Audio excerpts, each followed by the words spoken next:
Mefibosete, um homem aleijado desde a infância, esquecido, desprezado, mas que, após uma reviravolta surpreendente em sua vida, foi recebido com honras em Israel, a ponto de se assentar à mesa do rei. Esta história é bem conhecida, afinal, para muita gente, Mefibosete se tornou símbolo de alguém que foi da pobreza à prosperidade, da humilhação à exaltação, do esquecimento à nobreza. Mas e se eu te disser que a história não termina nesse ponto? É isso mesmo, há uma outra parte nessa história que, por algum motivo, as pessoas não gostam de falar, de pregar ou de cantar sobre. E talvez seja porque, nessa parte da história que é pouco lembrada de Mefibosete, ele foi traído, injustiçado e novamente perdeu todos os seus bens. Sem dúvida, a história de Mefibosete é exemplar, mas não é o tipo de exemplo que as pessoas pensam. Quer saber mais sobre tudo isto? Então assista este vídeo até o final, porque a partir de agora você vai entender quem foi Mefibosete e o que de fato aconteceu com ele de acordo com a Bíblia. Mefibosete foi o filho de Jonatas e neto de Saul.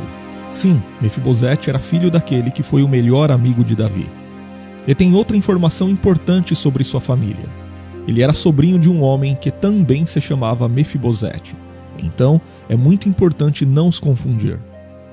O Mefibosete tio era filho de Saul com sua concubina Rispa, e ao lado de seu irmão Armone, esse Mefibosete esteve entre os homens descendentes de Saul que foram entregues por Davi para serem mortos pelos gibeonitas, naquela história tocante em que Rispa acampou ao lado de seus filhos mortos durante meses para preservá-los da desonra de terem seus corpos devorados por animais. Inclusive, o Mefibosete, que é tema deste vídeo, ou seja, o Mefibosete filho de Jonatas e sobrinho desse outro que foi morto, foi poupado da morte na mesma ocasião justamente por causa da lealdade de Davi para com Jonatas. Então, como esses dois homens aparecem com o mesmo nome, na mesma família e no mesmo contexto bíblico, é importante diferenciá-los bem.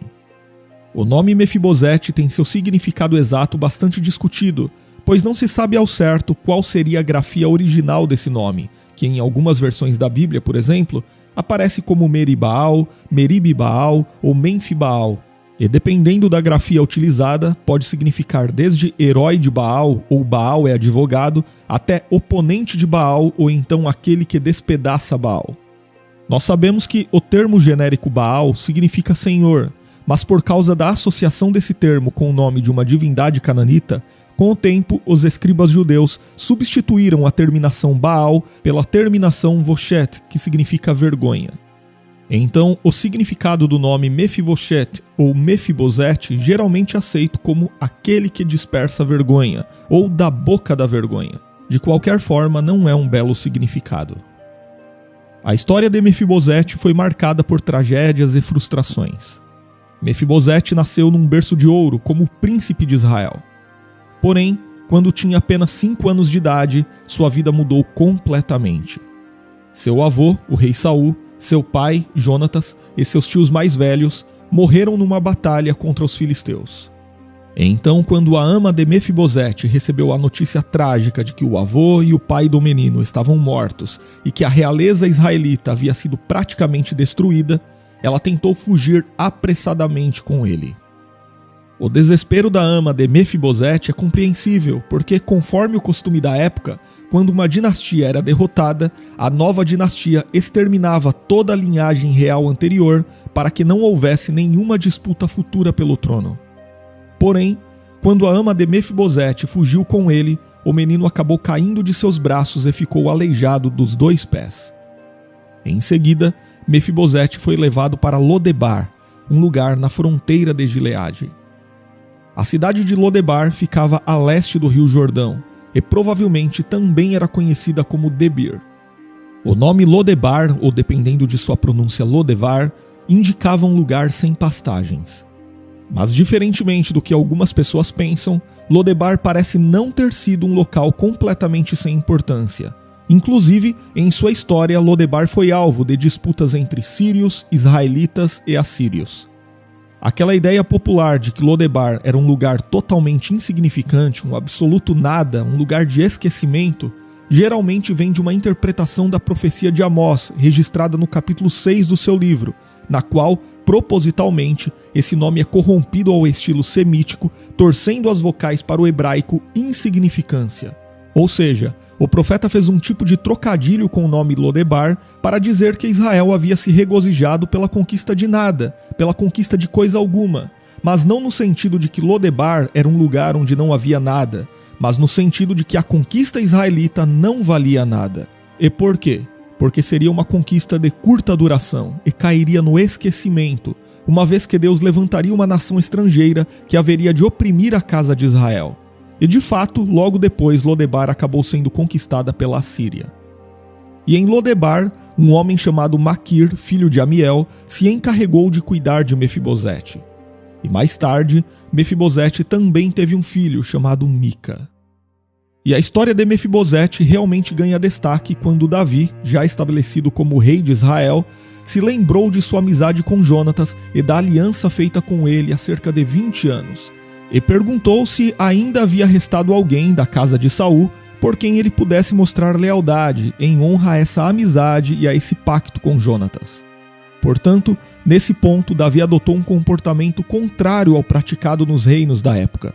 Ele buscou um descendente da antiga dinastia não com o propósito de eliminá-lo, mas com o objetivo de honrá-lo e de agir com misericórdia para com esse descendente. E naquela ocasião, Ziba, que era um antigo servo da casa de Saul, informou o rei Davi sobre a existência de Mefibosete, um jovem aleijado que estava vivendo há pelo menos 15 anos como fugitivo em Lodebar.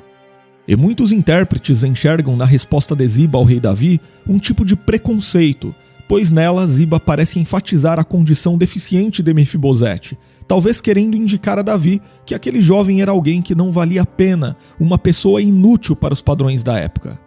Seja como for, Davi não se importou com isso e imediatamente mandou que trouxessem Mefibosete de Lodebar. Essa atitude de Davi para com Mefibosete pode ser vista como uma figura da graça de Deus que alcança os pecadores. Deus age com misericórdia e bondade para com aqueles que são desqualificados, para com aqueles que nada merecem. Deus resgata pessoas que mereciam o juízo e a morte e lhes dá uma nova vida em sua presença. Depois, Davi acolheu Mefibosete com honra, entregou a ele as propriedades de Saul e permitiu que ele se sentasse diariamente à mesa do rei. Além disso, Davi também ordenou que Ziba fosse seu servo. Porém, Ziba não era uma pessoa confiável, longe disso. No tempo da revolta de Absalão, quando esse filho de Davi tentou usurpar o trono do pai e forçou Davi a fugir de Jerusalém, Ziba se mostrou um grande traidor e oportunista. A Bíblia relata que Ziba foi ao encontro de Davi levando provisões e mantimentos que certamente seriam muito úteis naquele período difícil. No entanto, Ziba também se aproveitou para acusar falsamente a Mefibosete. Ele disse ao rei Davi que o neto de Saul havia ficado na capital porque cobiçava o reino e acreditava que retomaria o trono de sua família. E tudo indica que Davi acreditou na mentira contada por Ziba, pois resolveu dar a ele tudo o que pertencia a Mefibosete. É exatamente isso. Todos os bens, propriedades e riquezas que Mefibosete recebeu quando saiu de Lodebar foram entregues ao seu servo traidor. O que Ziba fez foi muito grave, porque naquele tempo, muitas vezes, o fim de uma pessoa acusada de traição era a morte. E mais tarde, quando Davi retornou a Jerusalém depois da morte de Absalão, Mefibosete tratou de ir ao encontro do rei para se defender e provar sua inocência. E quando Mefibosete chegou à presença de Davi, o rei lhe perguntou por que ele não havia ido ao seu encontro. Então Mefibosete teve a oportunidade de relatar a traição de Ziba. Mefibosete contou que havia pedido que Ziba selasse um jumento para que ele pudesse viajar ao encontro de Davi, uma vez que ele era aleijado, porém Ziba o deixou para trás e arquitetou um plano para acusá-lo de traição. Inclusive, durante o período em que Davi precisou fugir de Absalão, a Bíblia registra que Mefibosete se lamentou por ele profundamente, conforme o costume da época. Isso significa que ele ficou sem lavar os pés, não lavou suas roupas e nem aparou sua barba. E essa foi uma atitude de clara fidelidade ao rei Davi, mostrando que em nenhum momento ele compactuava com o plano de Absalão e que jamais cobiçou o reino. E após escutar a versão da história dada por Mefibosete, Parece que Davi acreditou nele, porém ainda assim propôs que os bens herdados por Mefibosete fossem divididos entre ele e Ziba, ou seja, Davi não lhe restituiu totalmente. A Bíblia não fornece maiores informações sobre o porquê de Davi ter tomado essa decisão. Alguns estudiosos sugerem que talvez o rei não estivesse disposto a convocar Ziba a prestar contas de sua traição. O motivo para isto pode ter sido o estado emocional fragilizado em que Davi se encontrava naquele momento. Outros intérpretes acreditam que Davi possa ter ficado inseguro quanto à veracidade da explicação contada pelo filho de Jonatas.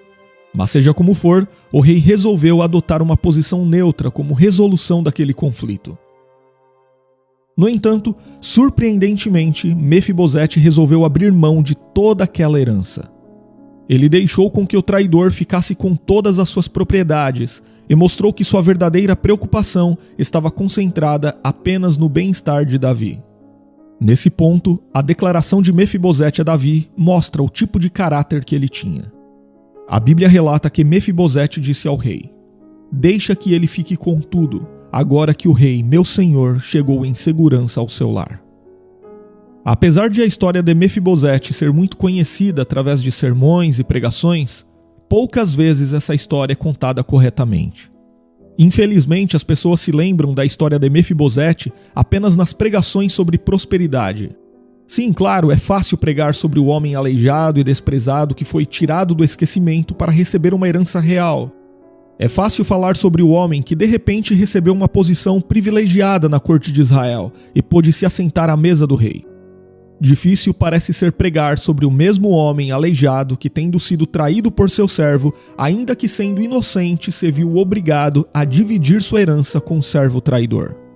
Para muita gente é difícil pregar sobre o exemplo de alguém que permaneceu fiel mesmo quando foi injustiçado, prejudicado, mesmo quando tudo deu errado em sua vida.